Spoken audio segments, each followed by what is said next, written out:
வணக்கம். மாணவர்களுக்கிடையே ஒரு கன்ஃபியூஷன் இருக்கும். எந்த காலேஜ் நம்ம செலக்ட் பண்ணலாம், எந்த காலேஜை நீங்க செலக்ட் பண்ணலாம் அப்படின்றது எவ்வளவு முக்கியமான கேள்வியோ, எந்தெந்த காலேஜஸ்ல நீங்க அவாய்ட் பண்ணணும் அப்படின்றது ஒரு முக்கியமான விஷயம் தான்.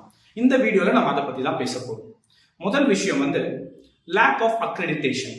ஒரு காலேஜ் ஆரம்பிச்சு 5 வருஷத்துக்கும் மேல அவங்க NAC அப்படின்ற ஒரு கவர்னிங் பாடி நடத்தக்கூடிய அங்கீகாரம் அதை பெறல, இல்ல அதுக்கான சைக்கிள்ல கூட அவங்க போல அப்படின்னா அந்த காலேஜை நீங்க அவாய்ட் பண்ணலாம். ஏன்னா ஒரு காலேஜ் NACம் சரி NIRFும் இல்லை அப்படின்னா அதுல குவாலிட்டி ரொம்பவே கம்மியா இருக்கும். அந்த காலேஜஸை நீங்க அவாய்ட் பண்றதை நான் ஹைலி ரெக்கமெண்ட் பண்றேன். இரண்டாவது விஷயம், இப்போ அந்த காலேஜோடைய டிராப் அவுட் ரேஷியோ. அந்த காலேஜ்ல பசங்க சேருவாங்க, ஆனா நடுவுல டிராப் அவுட் ஆயிட்டு வெளில வந்துருவாங்க. இப்போ இந்த விஷயத்த நீங்க எப்படி தெரிஞ்சுக்கலாம்? அதுக்கு முக்கியமா இந்த காலேஜ்ல படிக்கிற மாணவர்கள் கிட்ட நீங்க பேசணும். இப்ப நீங்க 12th படிக்கிறீங்க, 11th படிக்கிறீங்க, இந்த காலேஜ் போகலாம்னு இருக்கீங்க. அந்த காலேஜ்ல படிப்பாங்க இல்லையா பசங்க, அவங்க கிட்ட நேர்ல போய் கேளுங்க. இல்ல Facebook, இந்த லிங்க்டின், இந்த மாதிரி சோசியல் மீடியா பிளாட்ஃபார்ம் மூலியமா அவங்க கிட்ட மெசேஜ் பண்ணி இந்த காலேஜ்ல நான் சேரலாம்னு இருக்கேன், நீங்க என்ன சார் சொல்றீங்க அப்படின்னு அந்த காலேஜை ஸ்பெசிஃபை பண்ணி கேளுங்க. அப்போ உங்களுக்கு அந்த காலேஜ் பத்தின விஷயங்கள் நல்லாவே தெரியும். ஸோ முக்கியமா டிராப் அவுட் அதிகமா இருக்கிற காலேஜஸ்டும் நீங்க சேர்றது நான் அவாய்ட் பண்ண சொல்லுவேன். சில காலேஜஸ்ல ப்ரெஷரால பசங்க டிராப் அவுட் ஆவாங்க. சில பேர் சரியா அதுல குவாலிட்டியில டிராப் அவுட் ஆவாங்க. நீங்க எதுக்காக காலேஜ் படிக்கிறீங்க அப்படின்னா அகாடமிக்ஸ்க்காக. ஸோ அகாடமிக் ரிலேட்டடா ப்ராப்ளம் ஏதாவது இருக்கு, அதன் மூலியமா அது ரிலேட்டடா பசங்க கிட்ட உங்களுக்கு இன்ஃபர்மேஷன் வருதுன்னா அப்ப நீங்க அதை சீரியஸா கன்சிடர் பண்ணலாம். எனக்கு அந்த காலேஜோட இன்ஃப்ராஸ்ட்ரக்சர் பிடிக்கல, எனக்கு அந்த காலேஜ்ல அந்த பர்டிகுலர் டீச்சர் பிடிக்கல, டிபார்ட்மெண்ட் ரொம்ப ஸ்ட்ரிக்ட், இதெல்லாம் நீங்க you should not consider. Academic ஓரியன்டா ஏதாவது கம்ப்ளைண்ட்ஸ் பசங்க ஜென்யூனா கொடுத்தாங்கன்னா அப்ப நீங்க கன்சிடர் பண்ணலாம். ஸோ அந்த டிராப் அவுட்டை ரொம்ப காம்ப்ளெக்ஸான ஒரு விஷயம். நீங்க சும்மா டிராப் அவுட் ஒரு ரேஷியோ மாதிரி பார்க்க கூடாது, அந்த காலேஜோடைய ஸ்டடி நீங்க பண்ணணும். ஸோ இதுதான் நான் ரெண்டாவது விஷயமா சொல்றேன். மூணாவது விஷயம் பாத்தீங்கன்னா, அந்த காலேஜ்ல உங்க டிபார்ட்மெண்ட்டுக்கு சார்ந்த இன்ஃப்ராஸ்ட்ரக்சர் இல்லைன்னா, இன்ஃப்ராஸ்ட்ரக்சர் அப்படின்னா நம்ம பெரிய பெரிய பில்டிங்ஸ், அதுக்கப்புறம் தேவையான ஃபெசிலிட்டிஸ், ஏசி ரூம், இதை நான் மீன் பண்ணல. உங்க டிபார்ட்மெண்ட்டுக்கு தேவையான விஷயங்கள் எல்லாம் உங்களுக்கு அதன் மூலியமா கிடைக்கிறதுக்கான வாய்ப்பு இருக்கா?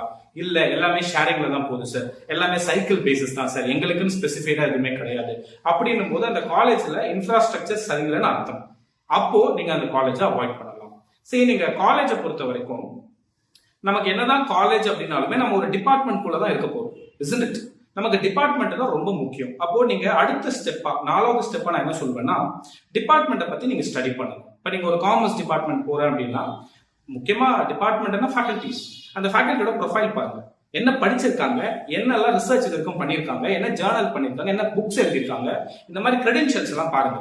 இல்ல சார் அந்த காலேஜ்ல ஃபேக்கல்டியோட ப்ரொஃபைலே இல்லை அப்படின்னா be careful, avoid those colleges.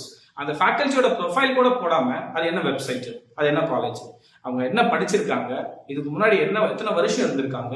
ஏன்னா அடுத்த 3 வருஷம் நீங்க அவங்களோட தான் டிராவல் பண்ண போறீங்க. 3 வருஷத்துக்கு டிராவல் பண்ணவரை பத்தி தெரியாமலே நீங்க எப்படி டிராவல் பண்ணலாம்? So therefore you have to be very careful about the faculty profile. அதே மாதிரி இந்த டிபார்ட்மெண்ட்டுக்கு சார்ந்த விஷயங்கள் எல்லாம் கரெக்டா இருக்கான்னு பார்க்கணும். ஸோ 4வது விஷயம் நான் சொல்றது காலேஜை தாண்டி டிபார்ட்மெண்ட்டை கொஞ்சம் ஸ்டடி பண்ணணும். அந்த டிபார்ட்மெண்ட் சரியா இல்லைன்னா அந்த காலேஜை நீங்க அவாய்ட் பண்ணுங்க.